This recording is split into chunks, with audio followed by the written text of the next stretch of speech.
Titanic cinema വന്നത് ഹോളിവുഡിൽ നിന്നാണെങ്കിലും കപ്പലിന്റെ വളവ് വന്നത് അങ്ങ് വാഗമണ്ണിൽ നിന്നാണ്. പറഞ്ഞു വരുന്നത് വാഗമണ്ണിൽ നിന്ന് 9 കിലോമീറ്റർ അകലെ സ്ഥിതി ചെയ്യുന്ന അതിമനോഹര ഗ്രാമമായ പുള്ളിക്കാനത്തുള്ള എസ് വളവിനെ കുറിച്ചാണ്. തൊടുപുഴ വഴി വാഗമണ്ണിലേക്ക് പോകുന്ന എല്ലാ സഞ്ചാരികളുടെയും ഇഷ്ടപ്പെട്ട ഒരു ലൊക്കേഷനാണിത്. എവിടെ നോക്കിയാലും കോട പുതച്ച മലനിരകളും തണുത്ത കാലാവസ്ഥയും അതിലുപരി അതിമനോഹരമായ പ്രകൃതി ദൃശ്യങ്ങൾ സമ്മാനിക്കുന്ന കേരളത്തിലെ ഏറ്റവും ഭംഗിയുള്ള ഒരു സ്പോട്ടാണിത്. 360 ഡിഗ്രിയിൽ കിട്ടുന്ന പുള്ളിക്കാനത്തിന്റെ ആ ഒരു വ്യൂ അത് അതിമനോഹരമാണ്.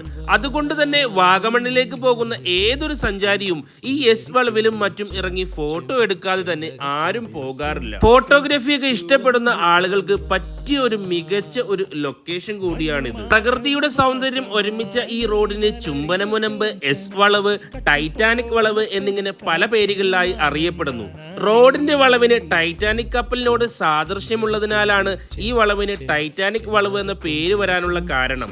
കാഞ്ഞാർ കവലയിൽ നിന്ന് തുടങ്ങി പുള്ളിക്കാനത്ത് എത്തി നിൽക്കുന്ന 17 കിലോമീറ്റർ ആണ് മലയാള സിനിമകളിലെ ഭാഗ്യ ലൊക്കേഷനുകളിലൊന്നായ സിനിമ റോഡ്. ധാരാളം സിനിമകൾ ഷൂട്ട് ചെയ്ത ഈ റോഡ് സിനിമ റോഡ് എന്നാണ് ഇപ്പോൾ അറിയപ്പെടുന്നത്. ദൃശ്യം, ചാർലി ജോസഫ് തുടങ്ങിയ ഒത്തിരി സിനിമകൾ ഈ റോഡും ചുറ്റുമുള്ള പ്രദേശങ്ങളും പ്രത്യക്ഷപ്പെട്ടിട്ടുണ്ട്.